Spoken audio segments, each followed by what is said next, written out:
Ayun, magandang tanghali sa ating lahat, mapagpalang tanghali po. Muli kami po ay nagbabalik dito sa Mucha and Joel Lot Vlog. Meron tayong tinitignan na house and lot. So, up and down, pero yung kwarto niyan ay sa taas lamang. Tapos sa baba ay sala at kusina at CR lang yon.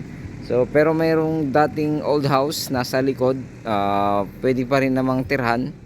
So tingnan natin mamaya, pasukin po natin. So nandito po ako sa bayan ng Sangkintin, Pangasinan. Sa may Sangkintin, Pangasinan po ito.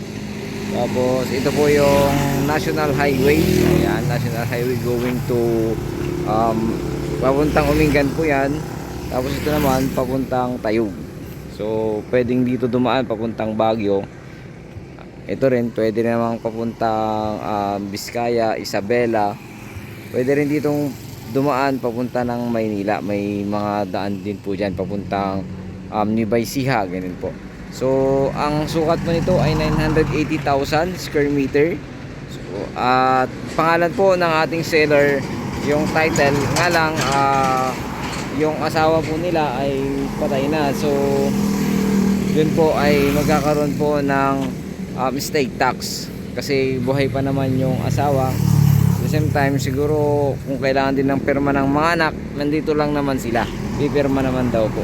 So wala naman po tayong magiging problema.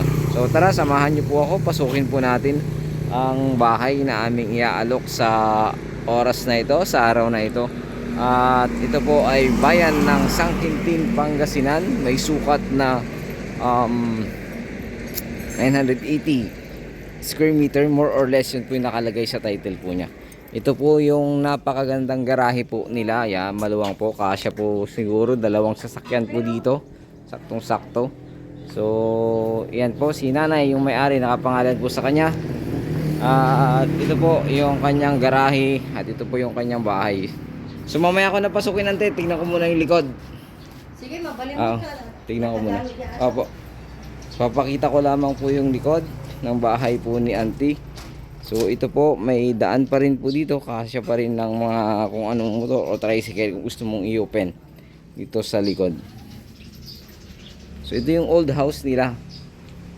Ito ay natitirhan pa naman daw ng kanilang mga apo pag nandito sila, yung mga anak pag nandito po sila. So hanggang dito po, ito may deep well na rin siya, deep well. At ito may CR din po dito sa labas na pwedeng gamitin. Banyo lang pala ito, banyo. At isang CR, ayan. Isang banyo tsaka isang CR. Yan po yung dating old house po nila. So pwede pang ano yan, pwede pang i-develop or pwede pang i-renovate kasi malalaki yung poste niya.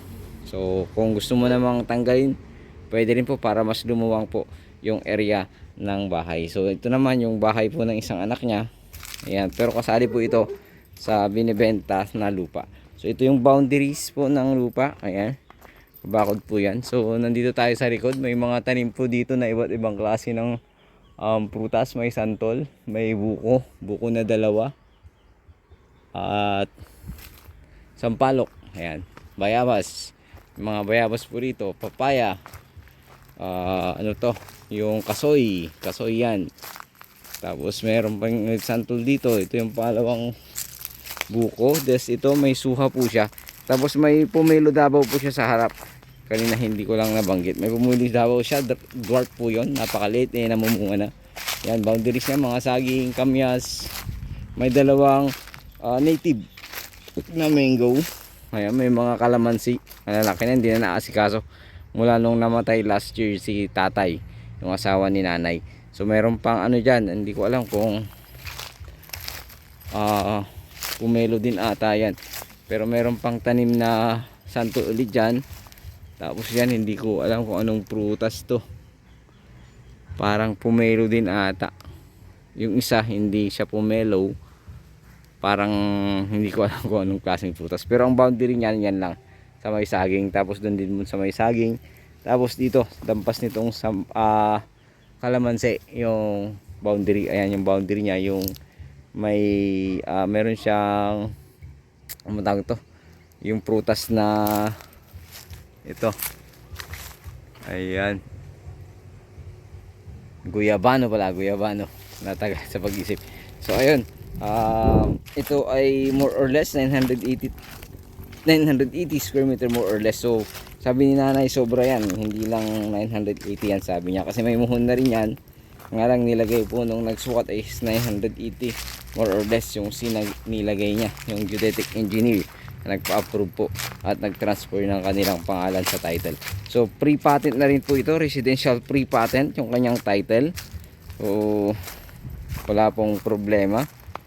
At nga lang mayroon lang state tax, pero ayon kay nanay sagot naman niya po yung state tax.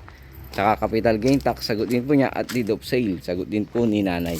So dito sa part na ito makikita nyo, ito yung pinakagilid din po ng isang bahay. Ito dating bahay din siguro. So marami pong pwedeng gawin. Ito yung daan, pwede rin po yan, pero dito na ako dadaan, baka may aso pa kumakahol. So silipin lang natin. Ayan, may maluwang pa yata dito, maluwang yung harap niya. Ayan, maluwang pa po pala dito. Ito po yung harap ng isang bahay. Ayan, so mamaya natin silipin, matapang yung aso. So ito yung likod, tapos yung gripo. Ayan, mayroon ding pwedeng paglutuan ng kahoy. Ayan, native na native. Tapos CR sa labas. Siguro may CR din to sa loob. Hindi na natin papasok tong isang bahay ni nanay. So maluwang din tong isang old house nila. Walang saka lang po natitirhan pag nagbabakasyon daw po ang kanilang mga anak. So ayan, napakaluwang po ng garahe. So ito po yung papasok po sa kanilang bahay ni auntie. Ito naman yung pomelo na sinasabi ko. Ayan, pomelo Davao. Tapos yung sampalok na matamis yun. Sa likod na auntie, may sampal na matamis. So ito yung sala ni auntie. Ano auntie, lahat ng gamit may iwan ba o Hindi. ay hindi? Kunin ko yan. Ito. Pero yan maiwan. Ito ang kukunin ko. Ito souvenir daw ni uncle tsaka ni auntie. Binili namin sa Saudi yan. Binili sa Saudi. So ito yun lang yung matatanggal yung ilaw na yan, kasi alaala ni nanay. Pero ito pa matatanggal. Yun. Yung Sandali lang naman matanggal yun. Yung logo. logo. Opo. Yung logo ni uncle, no? Oh, okay lang po. Kasi ilalagay ko yan dun sa Yung logo sa harap. puntod. Ay, opo. Ito yung kusina ni nanay. Maraming Ayan. gulo. Kusina. Ano itong ano na to, nay? Ano itong kuwan na to? Pundasyon lang to? Ito? O may lamang yung loob? Anong kuhan? Hindi ito pala. Ito pala yun. Well, natin. Kala ko. Amom ti kuhan na atoy. Mm. Ti Pariliana. Pang kuwan talaga, no? Kasi kuhan na da. Ito naman yung CR dito sa likod. Pariliana kasi. Ay, sa loob. CR nila dito. Ayan, yung CR po nila. So, ito yung kuwan. Kusina na nanay. Parang ano ito, Korean inspired. Yung kusina niya. Kasi may ganito siya. Ito. Tapos ganun. Ito naman. Ito, hindi siya maiiwan. Basta walang gamit na maiiwan, no? Ito ilaw lang. Pero matatanggal yan. Huwag na yan. Ito, maiiwan na po yan. Opo. So, Ito tatanggal. pasukin natin sa loob. Sa taas, ante. So, mababait po ang mga apo ni nanay. Ayan, ayan. Naya. So, lahat po ng sulok. Ayan, lahat po ng sulok. Ang babait ng apo ni nanay. Tapos di yan. Sa taas Ayan. lang yatang wala. Sa taas lang daw po atang walang drawing ng mga apo ni nanay. Dalawa lang kami dito. O, ba't may bawang at asin ka dito, nay? Wala, nilalagay ko kasi walang tao eh. Ay, pag walang tao. natutulog dito. Tapos meron ka palang ano dito, no? Yung ano tawag dyan? Ay, Balkon dito sa taas. So, tanaw yung Ayan. kalsada. para tanaw mo dyan sa kalsada. Ayan. Pag nagkakapi ka ng umaga, ayan, Diyan mo po. kakapi ka ng umaga. Habang tinitingnan mo po yung paligid mo, yung kapitbahay. Pakikita mo kung may marites na nakaabang. Ito yung kwarto po nila nanay. Talagang kung masikaso. Okay lang po. Ah, may CR din pala itong kwarto nila nanay dito sa taas.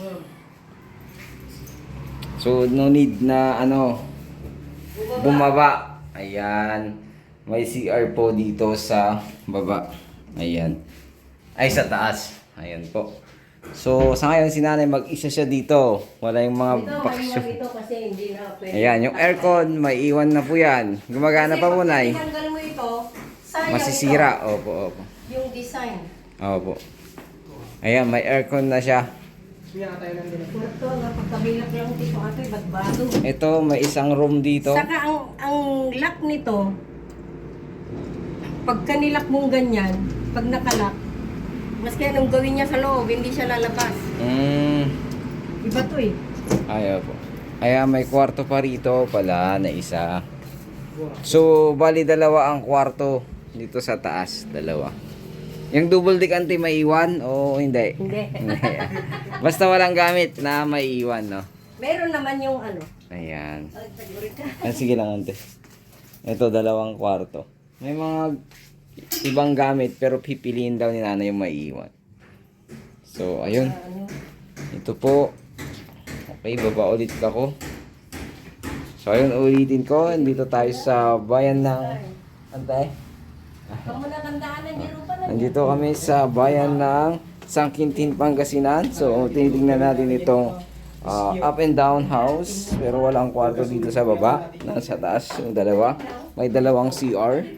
May dalawa siyang CR. So, napaka